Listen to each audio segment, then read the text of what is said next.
Good morning. Welcome back to Wickedworks. We're working on the single cab again. I'm sure y'all are getting sick of seeing this, but this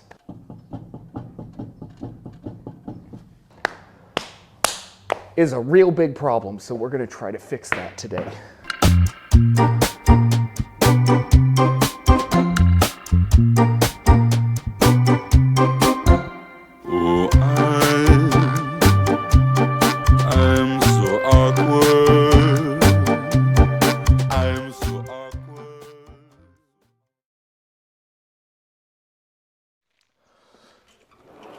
So, oh, Rachel has all my screwdrivers. Okay, well, I guess I can use that for now. Oh, so I've already confirmed that this is the wheel bearing, because when I do this, I can't see the drum move on the other side of the nut, and the stub shaft actually moves with it. So that tells me that it's the wheel bearing. Or axle bearing rather. Doing axle bearings in these is a little bit different because of the reduction boxes. I ain't never done one before, so it's going to be a learning curve for both of us today. First thing, we're going to take the wheel off. So I need to get my zip gun.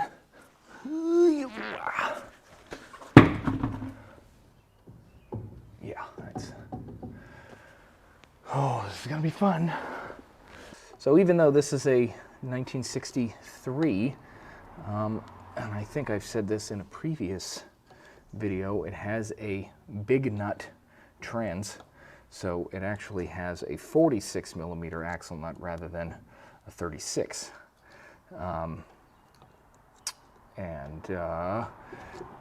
People often switch over to the big nut trans because they have a lower gear reduction in them than the small nut trans. I think the small nut is like 1.38 to 1 and this is 1.27 to 1. So it gives you a little bit more highway speed out of it.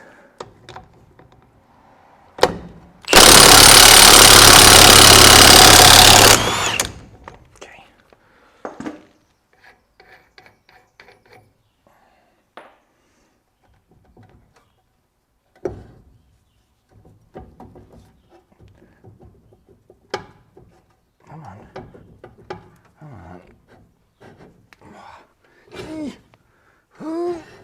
There we go. All right. I ain't never done this before. I don't think I'm gonna have to take the plate off, although it's probably gonna come off because I have to take the retainer off. All right, well, if anything, the RGBs are actually filled with gear oil, so I'm going to drain that. It's got a 17 millimeter Allen plug on the... Oh, I thought it did. Didn't it? Doesn't it? Oh, yes, it's just on this side. So there's a drain plug down here. So I'll drain all the fluid out of that, and then hopefully it'll make it a little bit easier a little bit cleaner as well to get this guy out. Yeah. Gets that guy right there.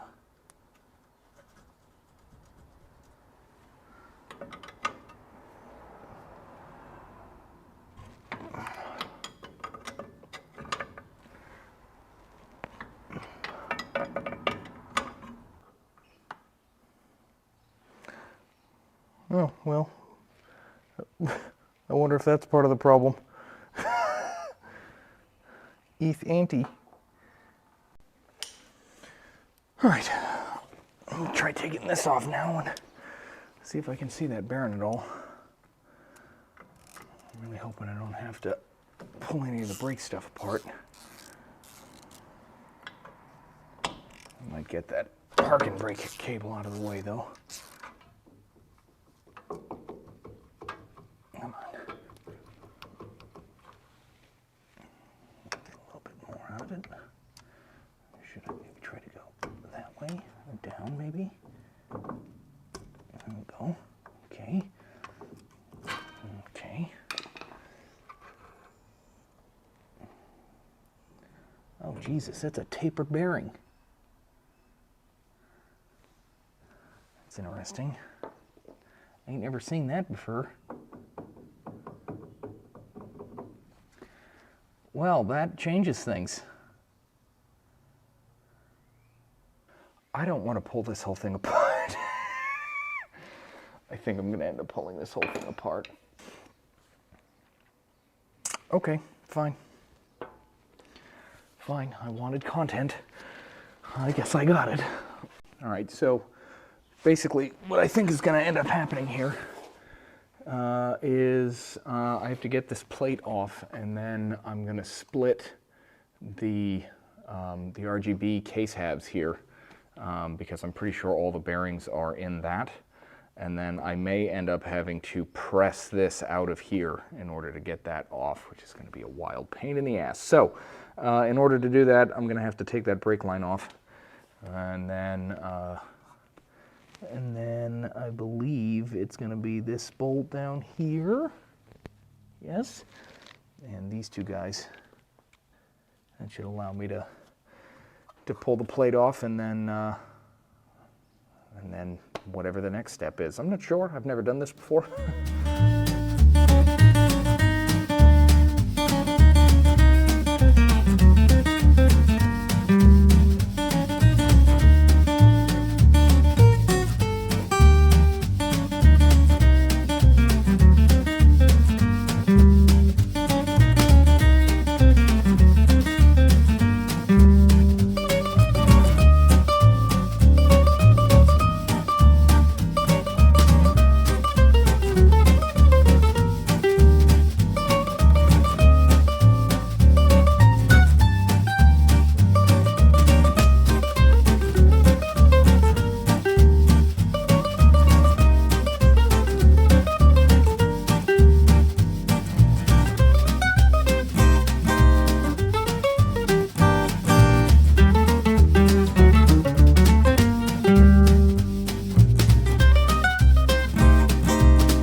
Just gonna keep slapping away at this, I guess. I'll try some more heat and more slamming, and the problem is I can't get the heat in enough to heat up the bearing so that I can get this off. So it's just being.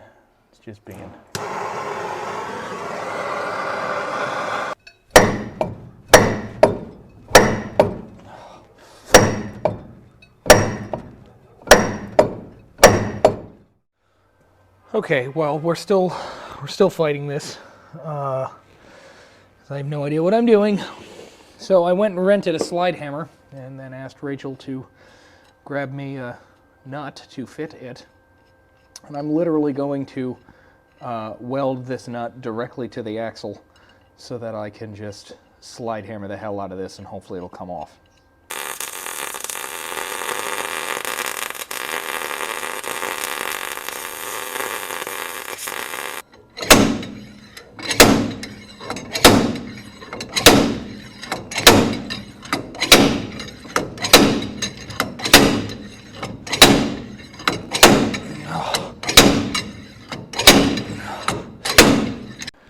When are y'all going to tell me that there's a huge nut on the back of the shaft that I have to take off? I'm pretty sure that this is a plate that removes, and there's going to be a nut behind that I have to take off so that I can remove this f***ing thing.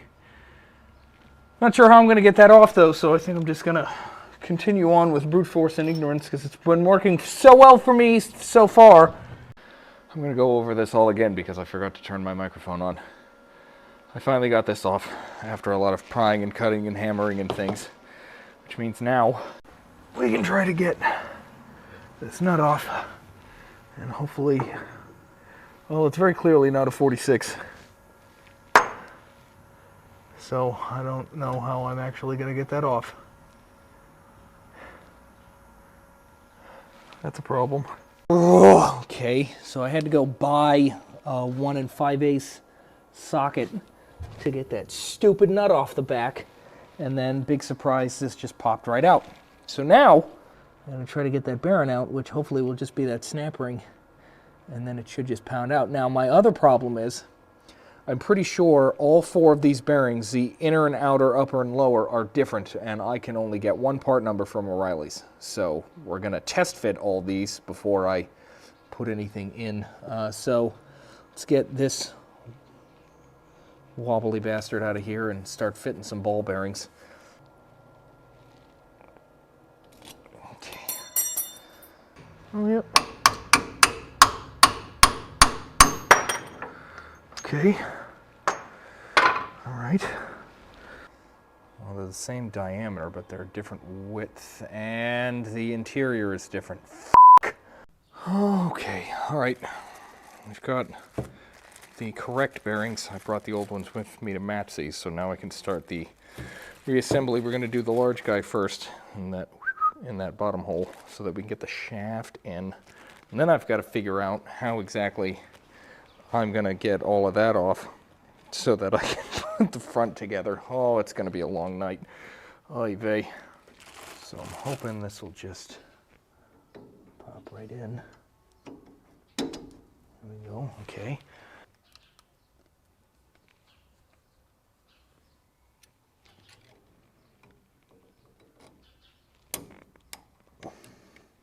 All right, so now we can put this back on, maybe.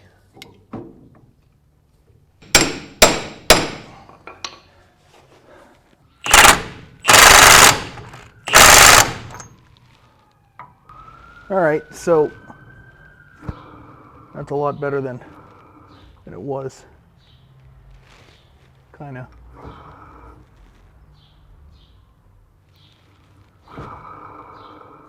The other one was super loud. So now,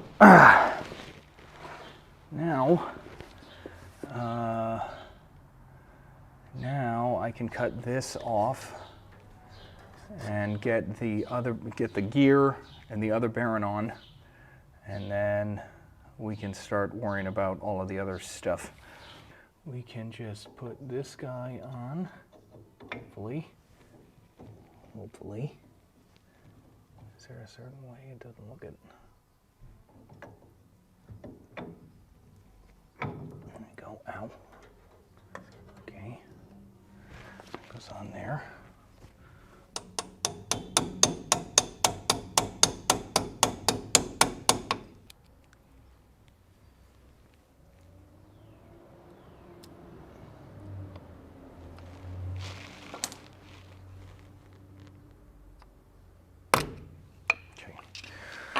Okay, so now before I can do the things down here, I gotta get this off.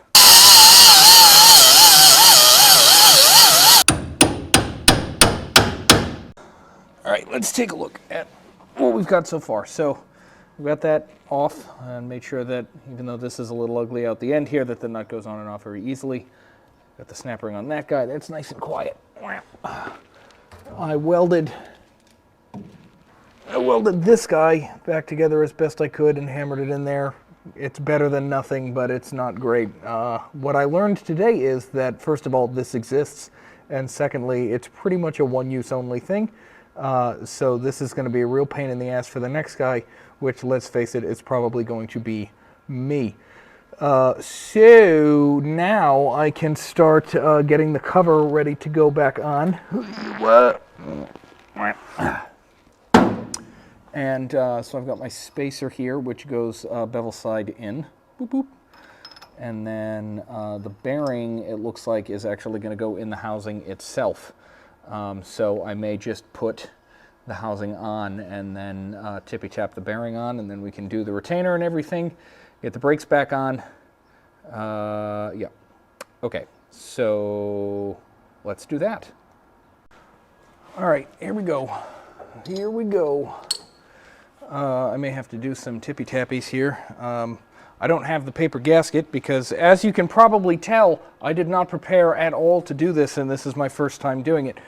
So I'm just going to use some of this stuff, MotoSeal gasket maker. Fuel resistant 29132. Apparently this is a Permatex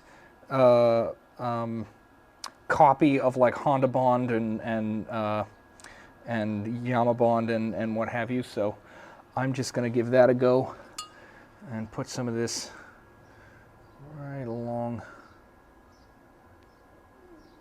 right up there, like that.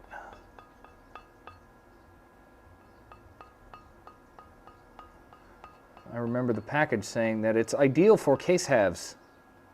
So we'll see how that works. I'm sure these have an actual torque spec that Daddy's going to ignore. Whew. All right, so that guy's gonna go in there. And the bearing should just go on. Might have to give it a little tippy-tapperoo. I'm gonna wash my hands so that I don't get things more disgusting, and we'll come back in here.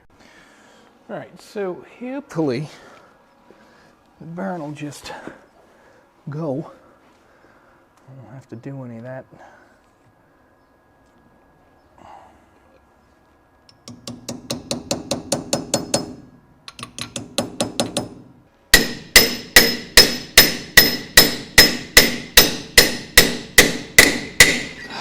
I can get the backing plate back on. I should probably bolt that back up to that, huh? Right? All right, let me get this back onto the spring plate, the shock on, and then we'll do the backing plate here and try to get the wheel seal in.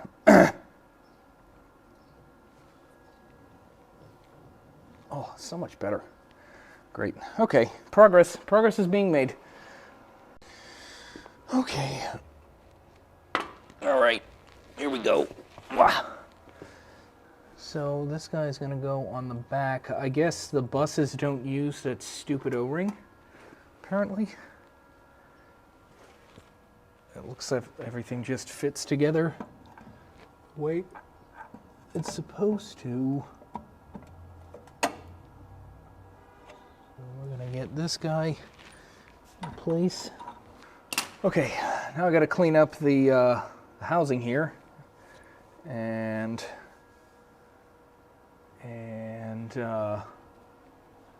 get an O-ring on this, and then we can put that on.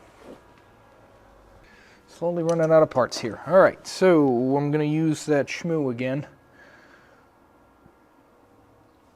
because why not? Let's do a little.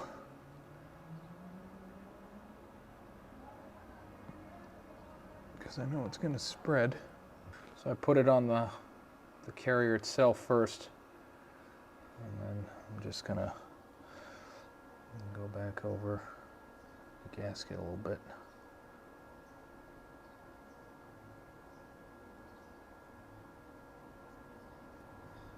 Oop.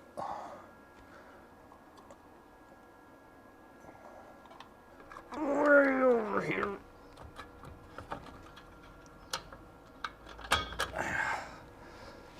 Good. Okay. That's the drum. It's over there. There we go. Nice. No more wobble. Okay. I'm going to torque that nut back on here, cotter pin through it, adjust the shoes. Nope, let's restart that. Torque that nut back on here, cotter pin. In the morning, I'll adjust the shoes, do the brakes, bleed the brakes, fill this up, and then hopefully then we'll be done.